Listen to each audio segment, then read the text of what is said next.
We will continue to look at the educational landscape and now coming from learnings inside the classroom to learnings from the quantum education landscape in Europe and in Germany. And it's a pleasure to welcome our next speaker, Ingolf Wittmann. He's the head of business unit quantum systems at the Fraunhofer Institute for Applied Solid-State Physics. And that's why it's a special pleasure to have him on our first Bitkom Quantum Summit, is that he's the founder and co-chair of our Bitkom working group on high-performance computing and quantum computing. He's working in the Fraunhofer-wide team on the IBM project partnership in developing the first IBM Q System 1 quantum computer in Germany. And we're really happy to have you here, Ingolf. The stage is yours. Thank you very much. And my screen is shared.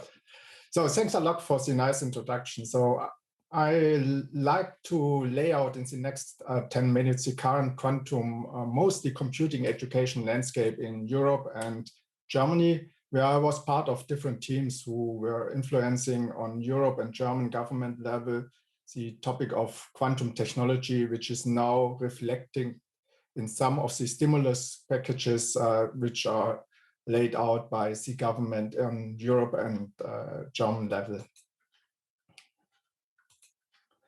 So it was taking some time and discussions to convince the different government bodies to take not only the base hardware technology in stimulus packages into account, but also taking care about the full stack, which is including the education topic on the academia as on the industry side. We can divide this in three different parts, which are pretty similar to a classical computing environment, but we are talking about totally different skill sets to develop these three areas compared to a classical environment. The physical systems, the base layer, to build systems with different technology approaches where classical quantum mechanics physicians are needed. Then the operating system layer to become independent from the hardware layer. Here is a need of a mixture of classical computer science, mathematics, and quantum physics skills. And most important, the application layer to translate industry problems into the math of quantum mechanics. Here is a need of industry and math skill, which are very seldom. Depending where you are and how you like to use quantum computers, you have to hire or develop these skills to be ready when the first quantum devices with quantum advantage will be available. So how is the landscape looking like to support these efforts?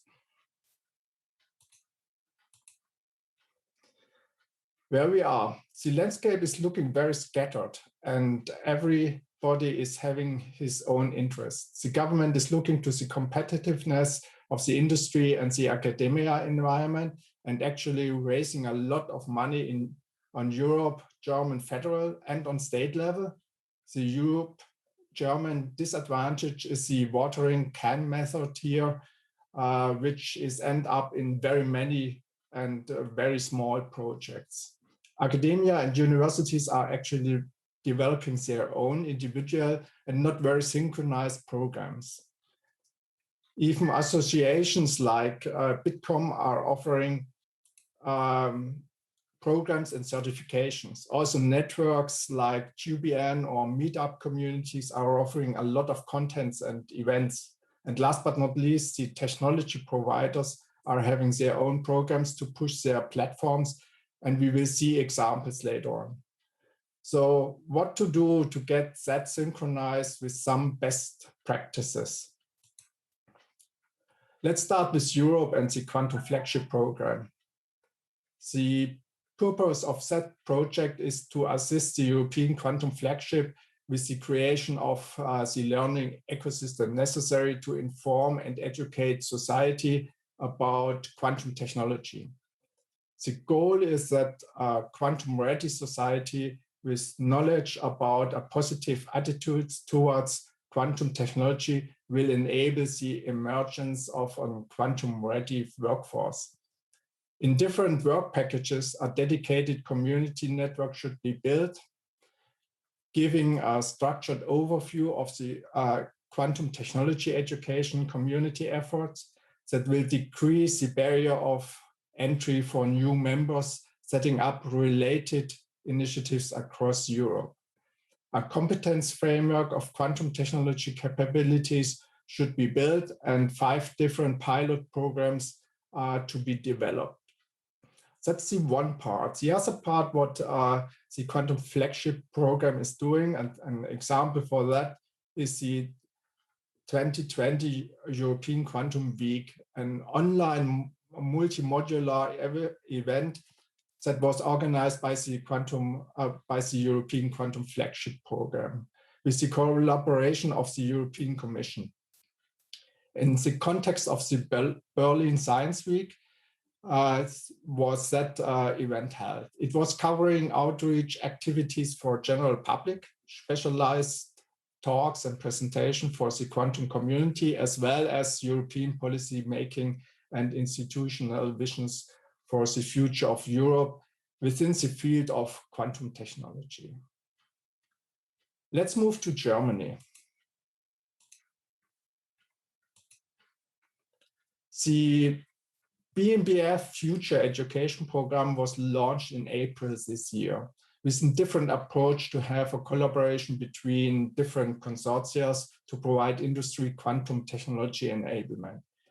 As I was part of the discussion with the different teams, we figured out that competing for money will not help here.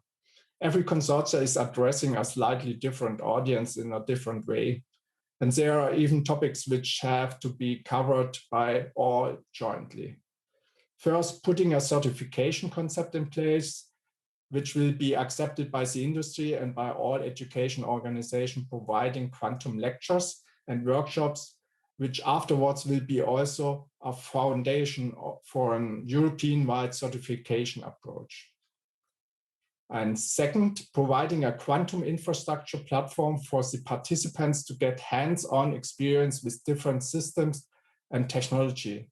This was a reason why, under the lead of the Fraunhofer IIF, a separate consortia out of Fraunhofer Institutes and the Jülich Research Center was founded to build a platform with different technology providers like IBM, Rigetti, Quantum Brilliance, Atos, and many more, which can be used by every consortia, but even beyond that. The advantage would be a central contact point and system access management instead of having that negotiated and implemented individually. And after 3 years, when the project is over, the project has to be self-sufficient, providing furthermore industry and academia platform services for education and research. So let's have a look what's already in place. The youngest program which is actually running is the Baden-Württemberg Competence Center of Quantum Computing, which was built to provide the initial funding for the IBM Q System 1 as first physical system outside the US. And to set up 6 different quantum research projects based on industry topics in place. Besides the projects, one important component and guideline of the state of Baden-Württemberg was the involvement of the industry as associated partners, not getting any funding, but going along with the academic project partners. In the first step, the different project consortia were thinking it will be hard to get letter of intent from the industry to get their support for the projects. But we really underestimated the interest of the industry. In a really short time, we got many LOIs back. And when we prepared the proposal for the BMBF Future Education Program, we made the same experience with the potential industry partners. It's looking like that joint quantum development and learning is the interest here. And good example is the education pilot program from Fraunhofer, IRO, and IIF.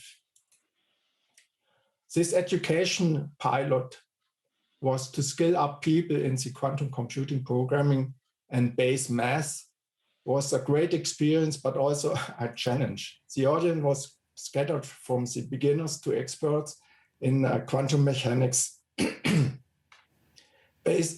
Based on the experience we made in the pilot, we were adjusting the content and layout and will offer on a regular basis to the academic project partners of the competence center, but also to the associated industry partners where a big interest is in it. Another example is the offer from the Bitkom Academy with a quantum education program, including a certification component in second half of 2021 in cooperation with Atos. And here we do have, in the first